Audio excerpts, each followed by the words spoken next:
Yo, welcome to the breakdown, man. With your boy Milo, presented by One Shot the Ball. In today's episode, I'm going to be breaking down Leonard Fournette and what's wrong with him as far as his production on the field, what's going on with him in life.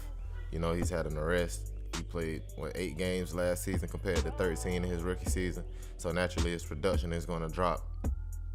But beyond that, you know, I'm going to really talk about Leonard Fournette coming out, and is Leonard Fournette overrated? Is he overrated as far as what he can do on the football field, how he can change the dynamic of a team, his propriety, the propriety of his game at running back? How good is he? Because in college, you know, Leonard Fournette was a man amongst boys at LSU.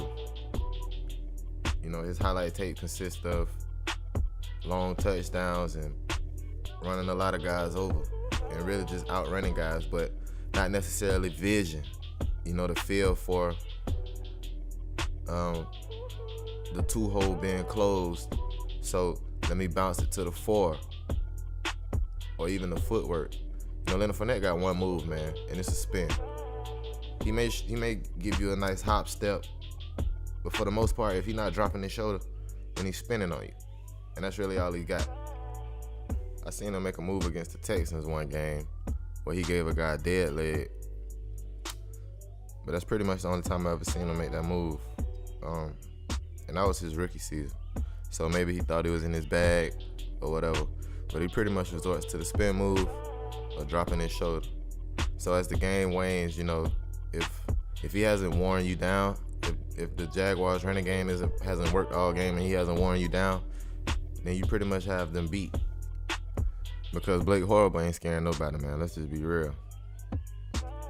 Blake Bortles ain't scaring nobody. He's not putting fear in any defensive coordinators. No defensive backs. No linebackers. The best thing about Blake Bortles is he has a strong arm and he can run.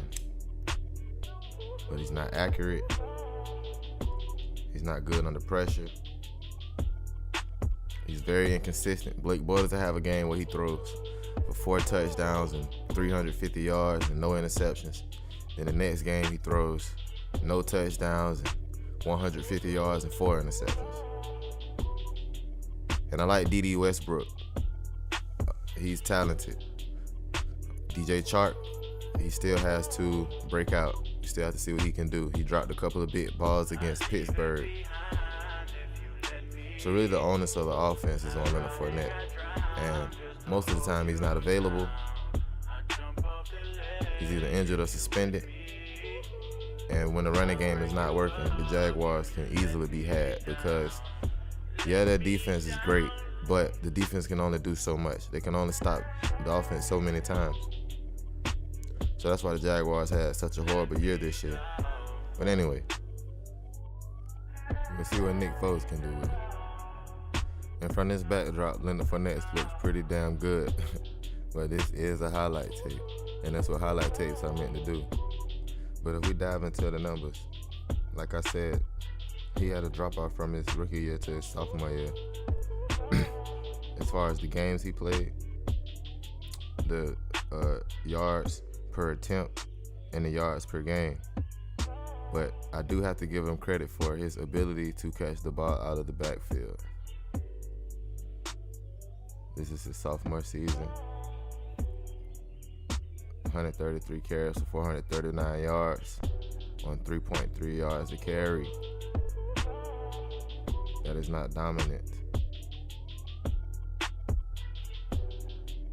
But the talent is there. I cannot deny that. But for most of these plays on this highlight tape, I mean, pretty much all the holes are wide open. And like I said, Leonard Fournette, you know, he's not the most shifty guy or the most lateral guy. You know, he doesn't have the best lateral quickness.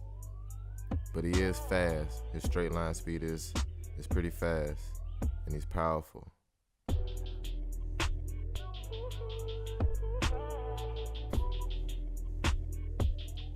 Yes, he's definitely fast.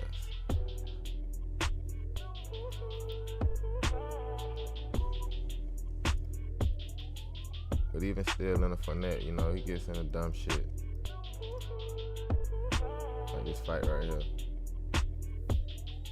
Leonard Fournette was on the bench. You know, he wasn't even supposed to be on the field. He had no business running up. Look at him. Look at him.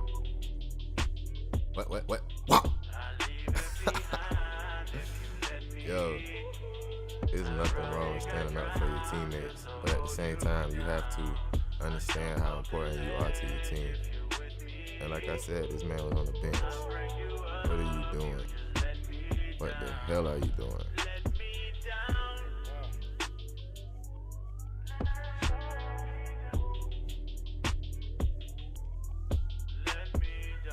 So this is an article, I think from October, when he got hurt. When he was hurt in the middle of the season for like 4 games because of a hamstring.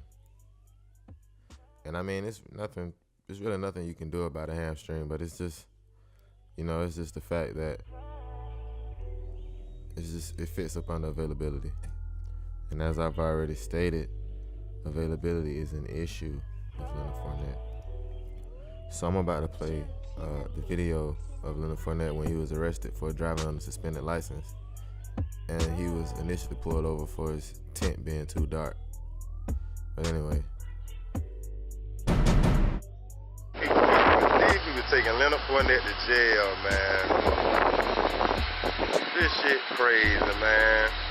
The man say he was finna come over here and holler at us, man. They taking the man to jail about nothing. They said something about the same tent. Crocker got out of the line with the man. Now they taking the man to motherfucking jail, man. Leonard Fournette. Don't try to hide. Don't try to hide him, Crocker. Y'all got my dog fucked up. Y'all got my dog fucked up, man. We need him for the season, man. We need him for the season, man.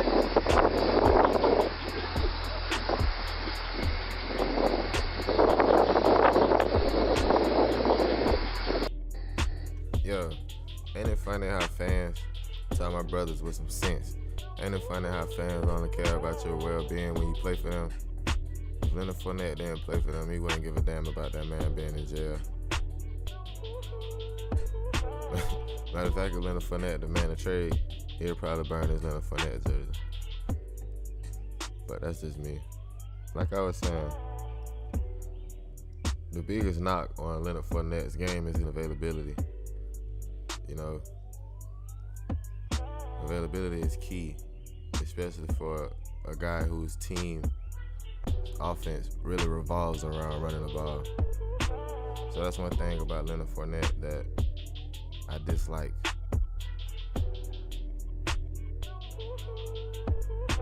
He's a talented running back. He's powerful, but he doesn't have the best vision. He doesn't make the best decisions.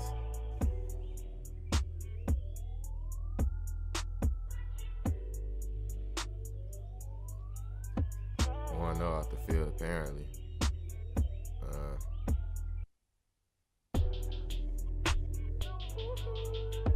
If I had to rate him, 1 through 10, I would give Leonard Fournette a 6.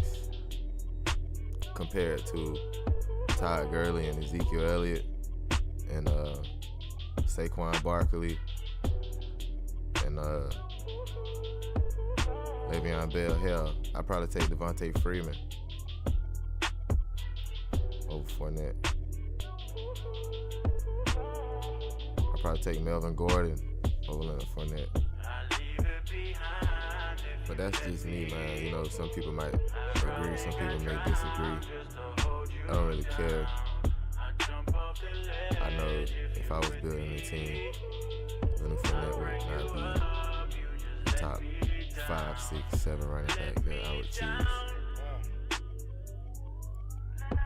But anyway, like, dislike, comment. Let me know if you agree or disagree, man. Subscribe.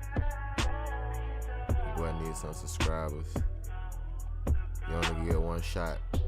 So, one shot the ball. I'm gone.